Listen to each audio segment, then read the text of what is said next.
Ashley, are you still married to this man for Uber Eats, girl? Oh my God. Nah, girl, she said it's so proud. That card he gives me, yep.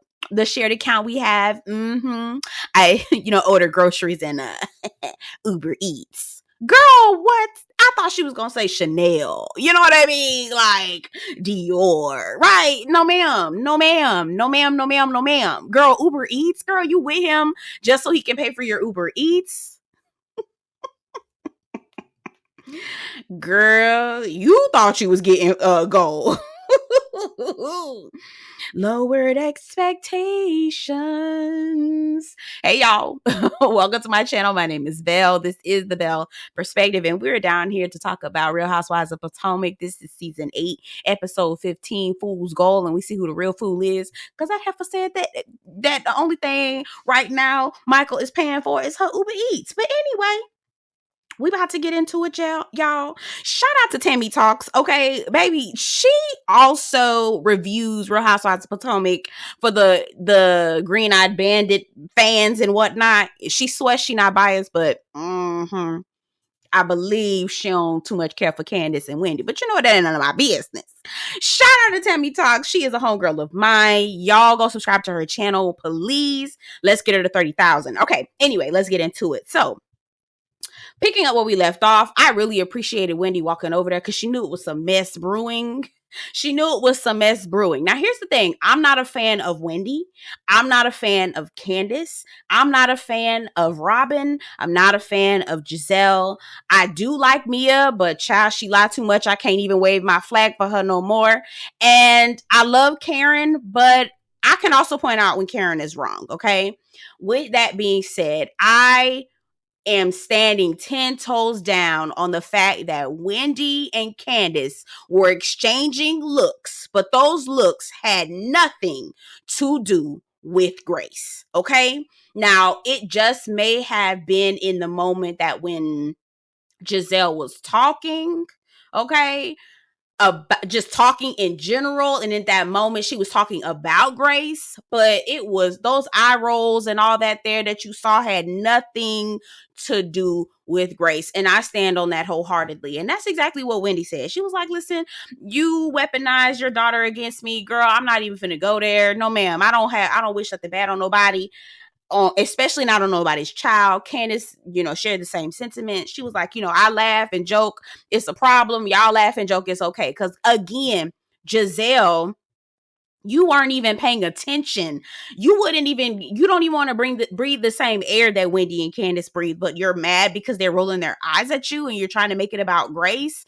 And they show us a flashback where Gizelle was telling Wendy, you looked at my daughter cockeyed and crazy. We see the flashback and child, Wendy was just looking like, I was like, girl, she didn't even look at your daughter like that. It didn't. Y'all get down in the comments. Was she looking at her crazy? Because I personally was like, she was just looking at your daughter. That's it.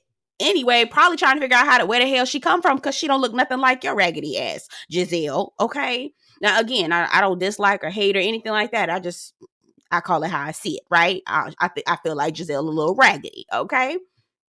So anyway, I also feel like in this moment, Gizelle is using Robin to vocalize how she feels, because guess what?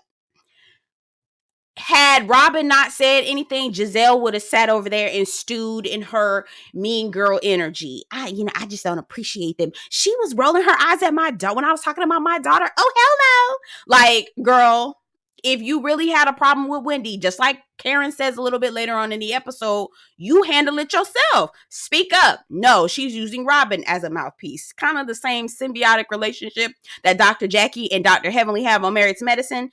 Same concept. Very symbiotic, okay? When one coughs, the other one scratches their ass. That's just how it works, okay? Anyway, I appreciated them being real. I appreciated them laying it down. Y'all saw me over there waving for Karen to come over being messy. Listen, I love Mia. She messy. She's a whole little messy heifer. But I do like her, okay? Anyway, now we get to the dinner. It was Ashley's birthday. It's Ashley's birthday and they're getting ready for a dinner party. Now, this is Havana nice. I ain't gonna hold you. Gizelle looked really great in that gold dress. I thought she looked good. She can't dance worth a damn. Her nor Ashley. It's a mess. Okay. And so they're making up for that. We get into the conversation. They're sitting down, and Karen brings up Candiace and Robin. Now, I am not going to go into detail with this because I have not watched all the seasons. And so I don't feel like I can make a full assessment of what truly happened between Robin and Candiace. Okay. I will be 100% honest with you. And this show is sometimes so hit or miss that I'm just not doing it. Okay. Now y'all can get down in the comments and fill me in. But I do believe that initially Robin was trying to defend Chris. But I think once Gizelle got cussed out or had whatever she had going on, whatever happened that conspired between Gizelle and Robin, that's when, not between Gizelle and Robin, but whatever conspired between Candiace and Gizelle, I feel like that's when she probably switched sides. Because again, whenever Gizelle coughs, Robin is holding her chest, right? It's always like, right. Gizelle shits and Robin's wiping her butt. Like that's just how it is. So anyway, that's what I'm gonna say. Now, Candiace swears up and down that her and Robin were friends. I did not see that on this show. I'm gonna be honest with you. What I see is that Robin is friends with Gizelle, and that's it. I don't see anything else. Y'all, Ashley looked like a whole white lady coming out with that garb on. Candiace said she like a $2 hoe. Now she looks like Chiquita Banana $2 hoe. I'm like, damn. I mean, the girl can't dress, but I don't think she look like no $2 hoe or nothing. Damn. Anyway, I think as they're having this conversation between Robin and Candiace just stops caring. But this is where Candiace really pisses me off. It's like, you're going to hold this anger. You're going to hold this grudge. You might as well say what it is, right? And even if you have relentlessly argued back and forth with this person about the same thing. This is a TV show. You are going to have to mend fences at some point because nobody wants to watch a show with girls who hate each other, and you all hate each other, right? And so in that moment where Ashley asks Candiace, do you still feel the same way that you do? And Candiace says, I don't know. I could have fought her. Girl, what are you talking about? So if you're going to hold a grudge against Robin, at least say why, okay? Do you still believe what it is, right? She says, no, it just doesn't matter. It doesn't matter. I just wish we would shut up and move on because it doesn't matter. I feel like that was so annoying and so just like dismissive. And girl, you wasting our time and yours with this, okay? I'm moving on from that because the conversation really wasn't that deep to me. And I really don't want to talk much about it because I still don't have a full understanding. Anyway.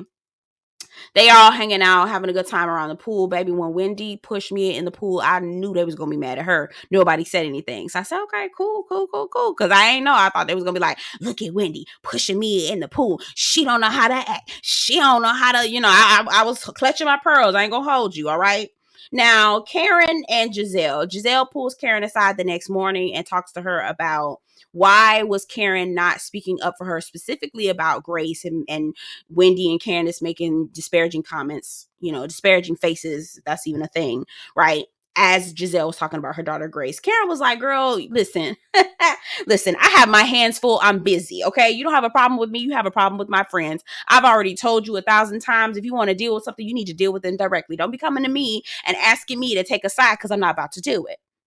Now, I appreciated Karen for doing that and saying that, and I was keying, okay? But also, Karen was like, Gizelle, now I don't go back and talk about you behind your back, because Gizelle was concerned. She said, I feel like your energy is different when you talk to me. I feel like when you and I are together, you're cool, but then when you get around with your friends, Candiace and Wendy, you come out of a bag on me.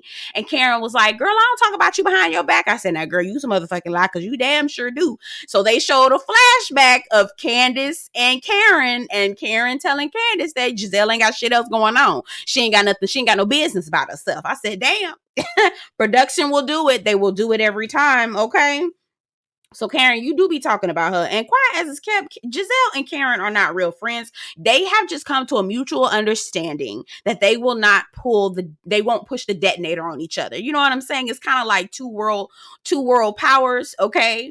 And one power has the button that they can press, and the other power has a button that they can press, and they've decided that they're not going to push the buttons, even though they really want to, because they can't stand each other, but they need to work it out because they need to make sure they work and trade together. Like, that's what that is. But anyway, we move on. So they head to this really beautiful historical church. Very pretty. As they're headed to the church, it's like 90 degrees outside. Now, I saw a bag that said Glow 30 on it. Ashley had the bag. Now, wasn't that the store or the tanning salon or health something that Robin was trying to open up as well? Does Ashley also have a Glow 30? And did Ashley give Robin the idea to open up a Glow 30? And where are we with that? I'm interested to know. Okay. They get to the restaurant after they leave from the church, and Karen shows them her trainer. Now, her trainer is Vernon Davis. And I feel like all of us was like, oh, that's Vernon. Now, I don't remember exactly how I seen Vernon. I don't remember specifically, but I was like, oh, that's Vernon. Now, I don't run around and telling people, oh, you know Vernon. I don't know him. But I'm saying I seen his face. I've seen him either out and about, or I have his face is familiar to me. Okay. Now I don't know nothing about the man, but his face is very familiar to me. So everybody was like, oh yeah, Vernon. Vernon, the football player. Yeah, Vernon. Right. Vernon. Okay. Now, Ashley was like, oh, I know Vernon. We friends. And everybody like, friends? Girl, what kind of friend you got with Vernon, child? And why the hell is Karen with Vernon? Because baby Karen was like, what the hell? How the hell you know Vernon, Ashley? Y'all heard Karen getting all jealous because she knew Vernon. I said, okay, now, bitch. Now, bitch, you know. You better watch out, girl. Come on now. You better watch out. She was like, I'm on my health kick. I'm trying to work my inner thighs. I said, Karen, you might don't want to say that, mama. You might don't want to say that specifically, okay? You might don't want to do that. You're not helping yourself. You're not helping your case, okay? Now, Ashley says that they only talk through IG, and Aneka's over there being nosy. She was like, oh, they got a whole lot of conversation going on over there. And I said, girl, you so goddamn nosy. Go sit your ass down, Neckbone. Neckbone's so aggravating. But anyway, all right. Now, Keonce, our reigning queen, okay, she says, from a person on the outside looking in, I feel like there are underlying issues with different people. Now, prior to this, Karen brings up, because they stopped talking about Ashley and started talking about something else. Karen brings up, I was talking to Gizelle. Gizelle says that I act different in front of other people. Candiace, Wendy both said that's not true. We don't believe it. She just holds people accountable. Okay. I feel like Robin felt away, but she ain't say nothing. All right.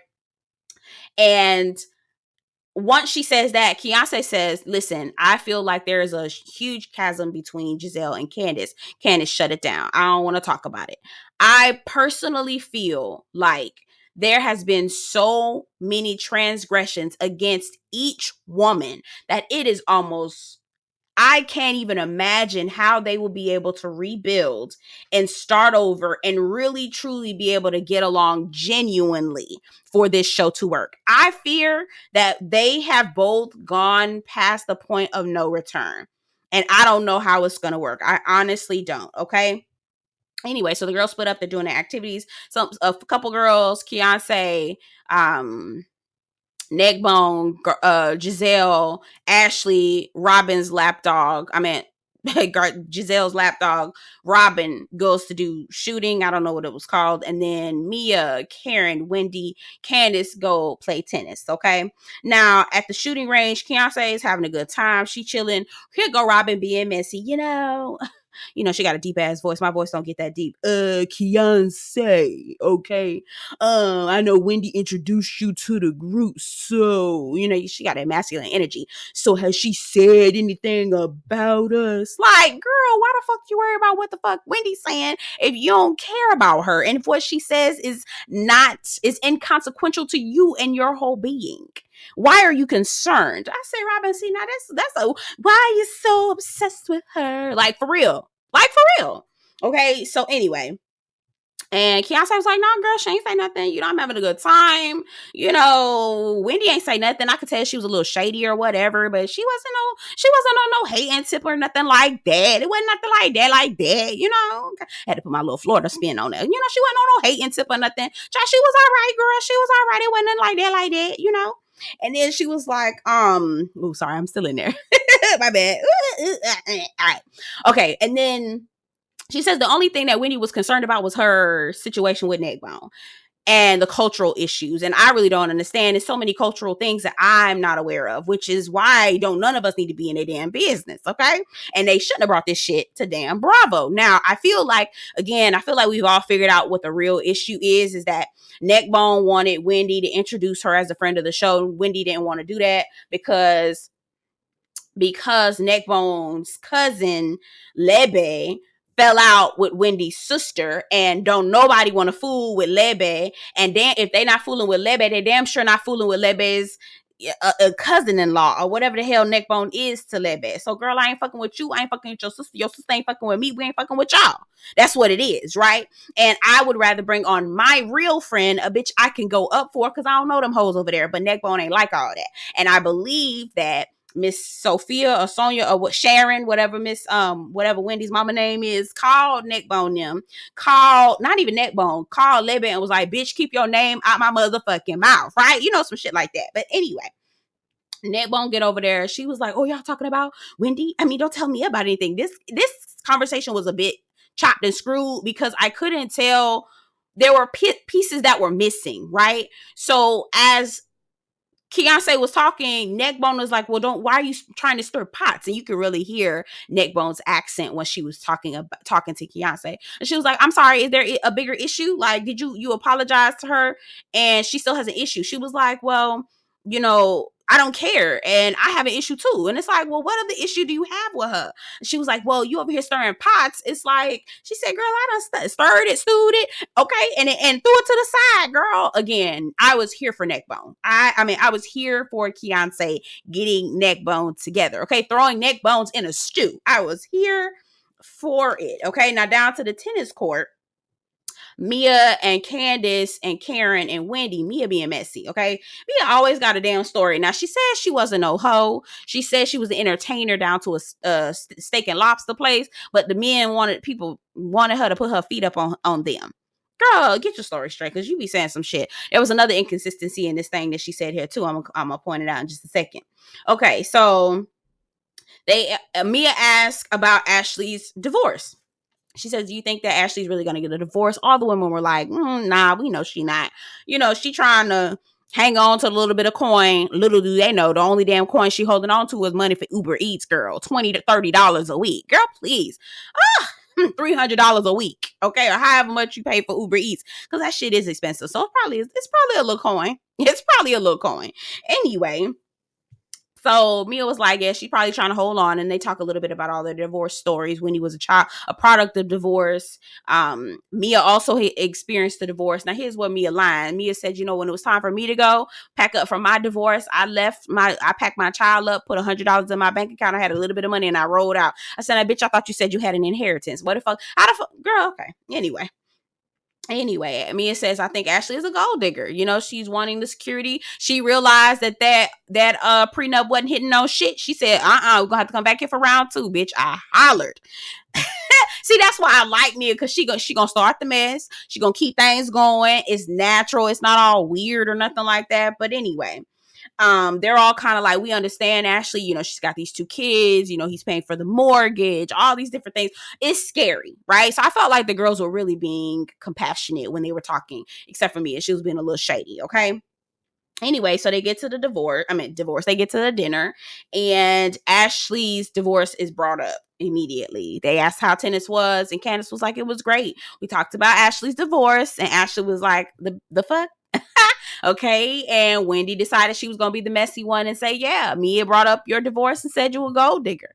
Ashley turned around and said, nah, bitch, are you a gold digger? Did you marry Gordon for his money? She said, I might have. Keontae was like, now how the hell is that possible when you said just yesterday he was broke? And when I tell you Karen's faces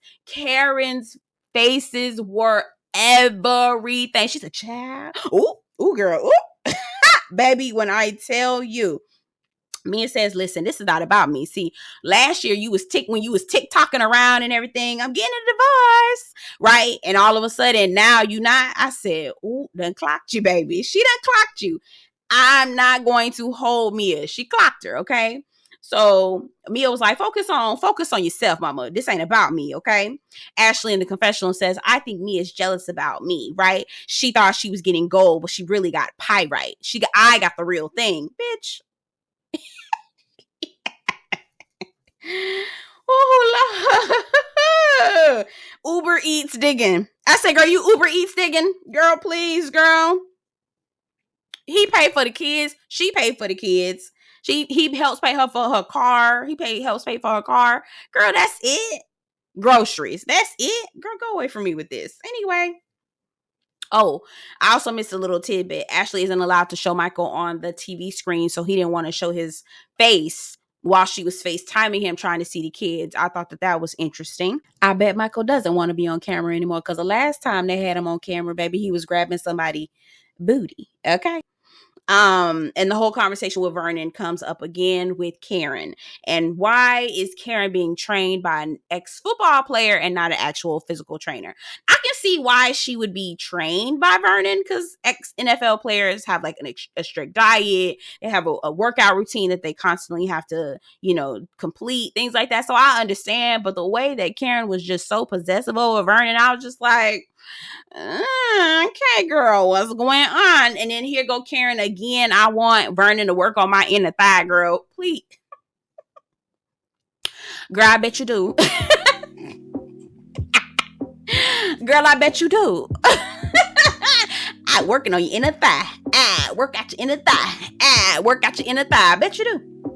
I bet you do. Anyway, y'all get down in the comments. Let me know what you think about the episode. Again, I don't like to get into the whole Candiace and Robin thing because I stepped out and tried to put a little what I thought out there, but I still don't know the whole gist. Y'all sound off in the comments regardless, and I'll see you guys in the next one. Take care.